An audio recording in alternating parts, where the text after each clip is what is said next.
Hello दोस्तों, इस video में हम लोग देखेंगे सीटेट का पेपर फर्स्ट, जो कि 1 से लेके 5 तक की होता है। और एग्ज़ाम तिथि जो है 7 जनवरी 2022 को हुआ था। तो इसके पहले ही मैंने लिया हुआ है बाल विकास व शिक्षा शास्त्र, जो फर्स्ट पार्ट है इसका, उसके 10 क्वेश्चंस हैं। ठीक है, काफ़ी इंपॉर्टेंट है और इससे आप लोग को आइडिया मिल जाएगा कि कैसे क्वेश्चंस सीटेट में आते हैं। ठीक है, तो ये पहला पार्ट हो जाएगा। सेकंड पार्ट में हम लोग 30 तक की क्वेश्चंस को सॉल्व कर लेंगे और प्लस जो अभी हम लोग की स्टार्ट करेंगे थर्ड सेमेस्टर की प्रिपरेशंस, प्लस फर्स्ट सेमेस्टर वालों का भी स्टार्ट होगा। तो धीरे धीरे हम लोग स्टार्ट कर देंगे। तो सबसे पहले हम लोग आज इसको देखते हैं फर्स्ट पार्ट को, जो दिसंबर में एग्ज़ाम होना है, जिसका सीटेट का सब लोग ही देंगे जितने भी बीएड वाले हैं। तो चलिए देखते हैं। पहला क्वेश्चन इस पे दिया गया है। अभिकथन फर्स्ट दिया गया, एक बच्चा 11 महीने में चलना सीखता है। ठीक है, 11 महीने में क्या करता है? चलना सीखता है। जबकि दूसरा 15 महीने में चलना सीखता है।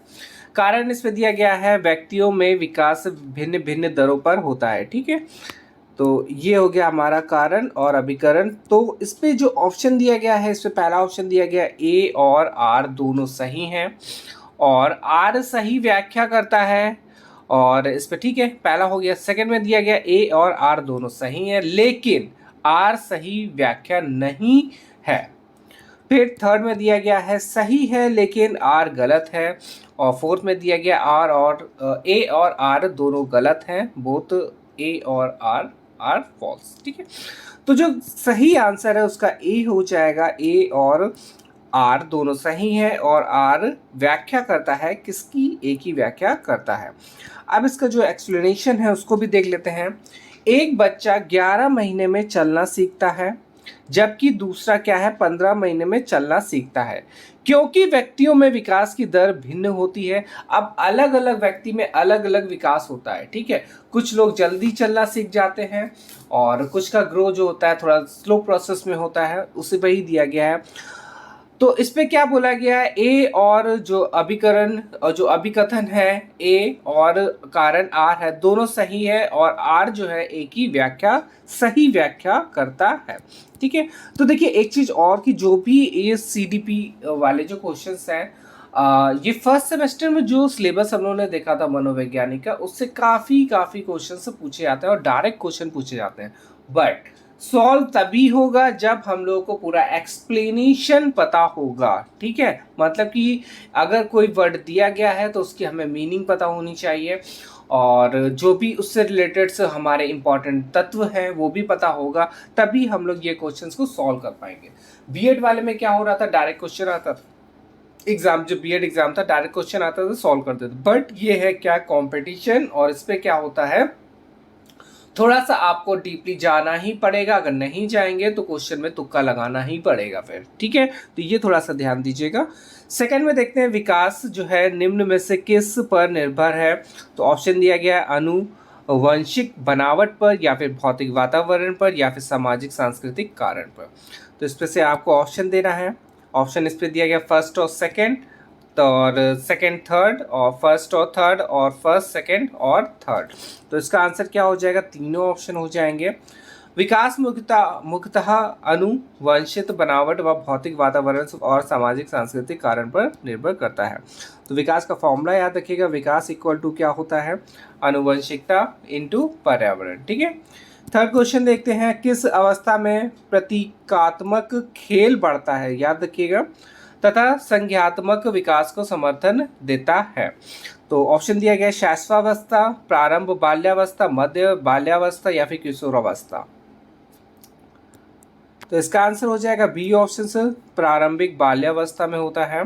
और इस पे दिया गया प्रारंभिक बाल्यावस्था में प्रतीकात्मक खेल बढ़ता है तथा संज्ञात्मक विकास समर्थन करता है। ठीक है, तो ये थोड़ा सा ध्यान दीजिएगा, ऐसे जो क्वेश्चंस आते हैं बहुत ही इंपॉर्टेंट होते हैं जिससे रिलेशन प्राप्त हो। ठीक है, अब देखिए कुछ ना कुछ रिलेशन जिसमें भी प्राप्त होगा वो क्वेश्चन काफ़ी इंपॉर्टेंट है।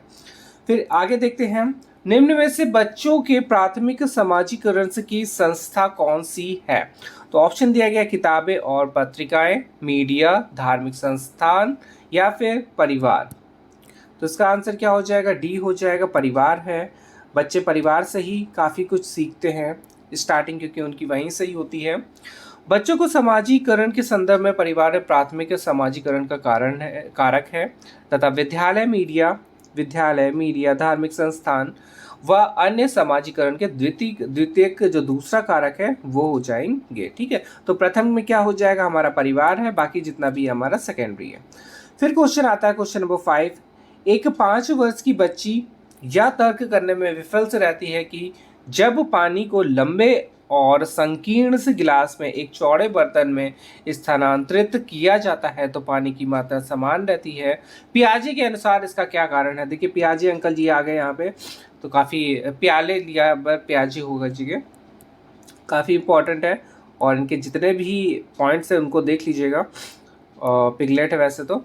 और इस पे फर्स्ट ऑप्शन दिया गया है वह प्रतिवर्ती सोच नहीं रखती। सेकंड दिया गया वह लक्ष्य निर्देशित व्यवहार नहीं कर सकती। और थर्ड ऑप्शन इस पे दिया गया है वह प्रतीकों का इस्तेमाल नहीं कर सकती। या फिर लास्ट दिया गया वह नकल नहीं कर सकती। तो इसका आंसर फर्स्ट हो जाएगा। ठीक है, पहला वाला आंसर सही है इसका। और इस पे जो दिया गया है वो दिया गया है, इस पर एक्सप्लेनेशन है। एक 5 वर्ष की बच्ची यह तर्क करने में विफल रहती है कि जब लंबे और संकीर्ण गिलास के चौड़े बर्तन में स्थानांतरित किया जाता है तो पानी की मात्रा समान रहती है। जिन पियाजे के अनुसार से यह प्रतिवर्ती सोच नहीं रहती, जो कि पूर्व सक्रियता की अवस्था के अंतर्गत आता है। ठीक है, तो ये देखिए सबसे पहले ये वाला जो नाम दिया गया ना बहुत ही इंपॉर्टेंट है, क्वेश्चन इससे पूछे जाते हैं। तो इनके बारे में हम लोग पूरा डीपली पढ़ेंगे कि कौन सा क्वेश्चन, रिपीटेड क्वेश्चन जितने आए हैं। देखिए सबसे मोस्ट इंपॉर्टेंट की रिपीट जितने भी प्रीवियस ईयर के क्वेश्चन है उनको तो जरूर याद कर लीजिएगा, प्रीवियस ईयर और क्वेश्चन। ठीक है, क्योंकि आप लोगों को सुना ही होगा कि काफ़ी क्वेश्चन इस बार रिपीट भी आए थे, डिट्टो क्वेश्चन भी पूछे गए हैं। तो सबसे बेस्ट तरीका यही है कि सबसे पहले हम लोग प्रीवियस ईयर के क्वेश्चंस लगा लें, फिर उसी से रिलेटेड पढ़ लें। ठीक है, क्योंकि काफ़ी कुछ पढ़ा हुआ वैसे भी है, फर्स्ट सेमेस्टर सभी लोग पढ़ चुके हैं, उससे भी काफ़ी क्वेश्चंस आते हैं। बाकी तो देखिए जो CDP है ये तो पढ़ना ही पड़ेगा, प्लस अदर जो सब्जेक्ट है उनको भी देखना पड़ेगा। फिर आगे देखते हैं हम लोग। लेव वागोस्की के सिद्धांत के अनुसार से हमारी संज्ञात्मक संरचनाओं जो दी गई हैं कि बनावट व हमारी संज्ञात्मक प्रक्रियाओं में बदलाव किसके द्वारा होता है। तो किसके द्वारा होता है ये बताना है। तो पहला ऑप्शन दिया गया इस पे इनाम, सांस्कृतिक उपकरण, स्कीमा या फिर संज्ञात्मक द्वंद्व। तो इसका आंसर जो दिया गया है वो बी हो जाएगा, सांस्कृतिक उपकरण। और लेव वाइगोस्की के अनुसार से हमारी संज्ञात्मक संरचनाओं की बनावट व हमारी संज्ञात्मक प्रक्रियाओं में बदलाव सांस्कृतिक उपकरणों के द्वारा होता है। ठीक है, तो याद रखिएगा सांस्कृतिक उपकरण। फिर इसके बाद दिया गया है वाइगोस्की के अनुसार से इनमें से कौन सा कारण से संज्ञात्मक विकास में महत्वपूर्ण भूमिका निभाता है। तो कौन निभाता है, पहला दिया गया है इस पे भाषा, परिपक्वता, संगठन या फिर संतुलन। तो इसका आंसर ए हो जाएगा। वाइगोस्की ने संज्ञात्मक विकास में बच्चों की भाषा व चिंतन को महत्वपूर्ण साधन बताया है। और वाइगोस्की के अनुसार भाषा और विचार शुरू से एक दूसरे से स्वतंत्र है और फिर एक दूसरे से मिल जाते हैं तथा भाषा का विकास हो पाता है। ठीक है, नेक्स्ट क्वेश्चन दिया गया है इस पे समूहों में चर्चा करना और सकारात्मक शिक्षक छात्र संबंध किस कक्ष की विशेषता है। तो ऑप्शन दिया गया है इस पे प्रतिशील कक्षा कक्ष, सेकेंड है पाठ्य पुस्तक केंद्रित कक्षा कक्ष या फिर व्यवहारवादी कक्षा कक्ष या फिर शिक्षक केंद्रित कक्षा कक्ष। तो इसका आंसर हो जाएगा ए ऑप्शन। ठीक है, तो प्रगतिशील कक्षा कक्ष का इसका आंसर हो जाएगा। और इस पे जो एक्सप्लेनेशन दिया गया वो है एक प्रगतिशील कक्षा कक्ष की विशेषता यह है कि वह समूह चर्चा करता है और सकारात्मक शिक्षक छात्र संबंध को विकसित करके प्रगतिशील शिक्षा के अंतर्गत कक्षा में ज्ञान की संरचना के लिए प्रचुर मौके प्रदान कर सके। फिर इसके बाद नेक्स्ट क्वेश्चन है बाल केंद्रित कक्षा कक्ष में विद्यार्थी। तो पहला ऑप्शन दिया गया अपने स्वयं के सीखने से में ज़्यादा भूमिका नहीं रखते हैं, ज्ञान के सक्रिय निर्माता हैं, और कोरी पट्टी के रूप में देखते हैं, और निष्क्रिय रूप से शिक्षक का अनुकरण और अनुसरण करते हैं। ठीक है, तो इसका आंसर क्या हो जाएगा, बी ऑप्शन हो जाएगा इसका आंसर।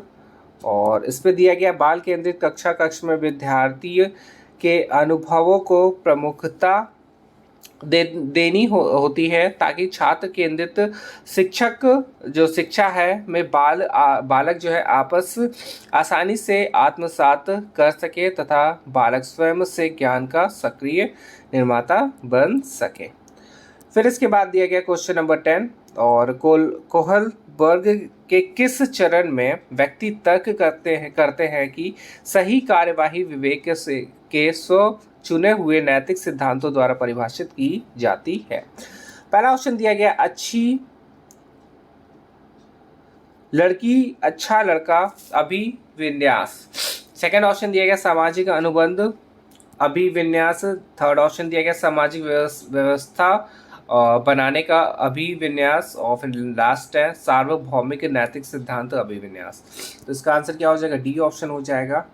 और इस पे दिया गया है कोहलबर्ग के सार्वभौमिक नैतिक सिद्धांत अभिविन्यास चरण में व्यक्ति तर्क करते हैं कि सही कार्यवाही जो है विवेक के स्व चुने हुए हों। ठीक है, तो ये हमारा कुछ क्या 1 से लेकर 10 तक की जो इम्पोर्टेंट क्वेश्चंस थे, जो 7 जनवरी 2022 में क्वेश्चन सीटेट में आया हुआ है ये। ठीक है, उसी का पार्ट फर्स्ट है ये। और ऐसे ही देखिए, अब देखो 3 इस पे नाम जो हमारे आए हैं वो काफ़ी इम्पोर्टेंट हैं, और उनसे रिलेटेड जितने भी क्वेश्चंस बने हुए हैं अभी तक की, उनको हम लोग जल्द से जल्द कंप्लीट करेंगे। और अभी तो स्टार्टिंग ही करिए, क्योंकि दिसंबर में एग्ज़ाम होना है, तो धीरे धीरे हम लोग काफ़ी इंपॉर्टेंट जो भी रिपीटेड क्वेश्चंस हैं उनको सबसे पहले कंप्लीट करेंगे, फिर इसके बाद आगे का प्रोसेस चलता रहेगा ऐसे ही हम लोग का। ठीक है, चलिए मिलते हैं नेक्स्ट वीडियो में, धन्यवाद।